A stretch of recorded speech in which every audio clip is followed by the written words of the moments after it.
Garden drainage ideas.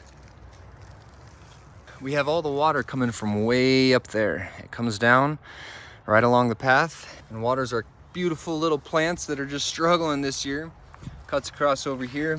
One caveat, as I explain this to you, do not judge me with the poorly garden. It's terrible this year. We had lots of floods. Garden got washed out, our drainage. We had a drainage chute going back that way. I'll explain that in a moment, but this is the primary one. What you want to do with garden drainage is you want to capture the water for as long as possible and get as much of it to seep into as much of the ground, hello Garfield, as possible. Right now, this is just kind of cutting down and around. We've got an outlet way down there. I'll show you our beautiful squash plant, my one pride of the year. Check this out. Look how big these leaves are. I'm gonna make a barbecue. We're gonna barbecue up some squash leaves with you guys. Yeah, check out, we got some zucchinis happening here. This one, I never water ever in my life. Maybe once, that might've been a lie. I watered it once, but all the water that's coming from above makes its way back here. I at least have one plant that I'm proud of in my backyard garden. And then you can see this little dry riverbed, sand bed over here is where I did initially have a amazing drain going, where this came in and watered all my squash plants, and then the water just kind of filtered down through here. Now, around the edge of the yard, we have trench where all of, if these weren't weeds, our beautiful plants would be growing. So all this comes down, I've got a drain pipe going underneath the grass.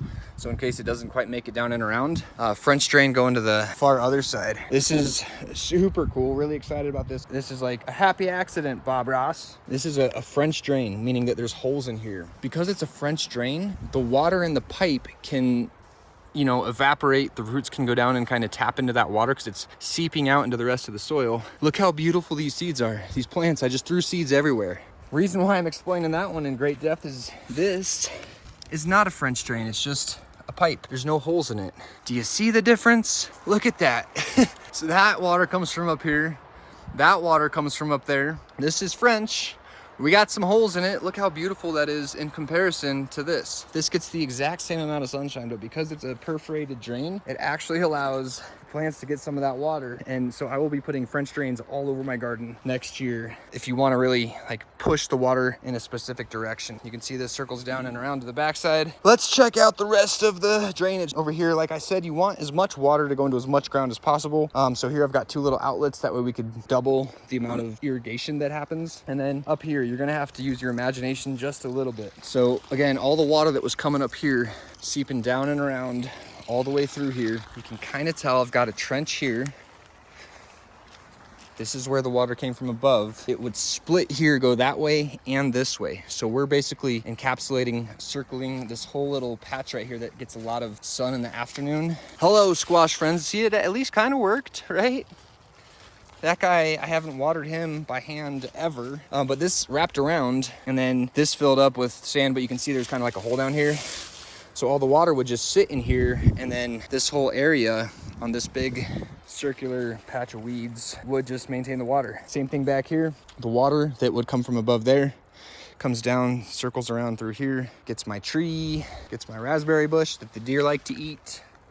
I got a lot of poorly things happening, my poorly crops, but see, check out the water. See, it's just coming. Some of it's seeping that way, some of it's going this way. Hello, Seamus. Did you know there was a cat right there? Don't step on that guy. He's camouflaged. But through here, you just basically, long story short, all the water that's coming down, you do not want it to take a straight shot and sneak out of your garden.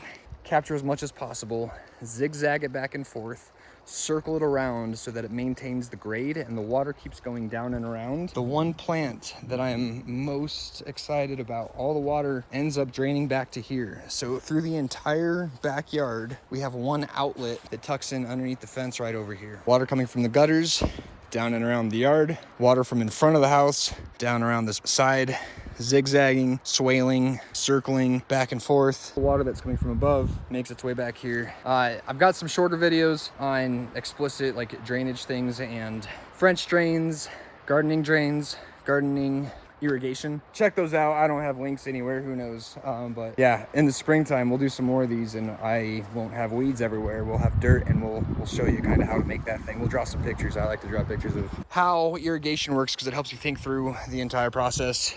Yeah, let's hang out again. Bradford in the backyard. See you soon.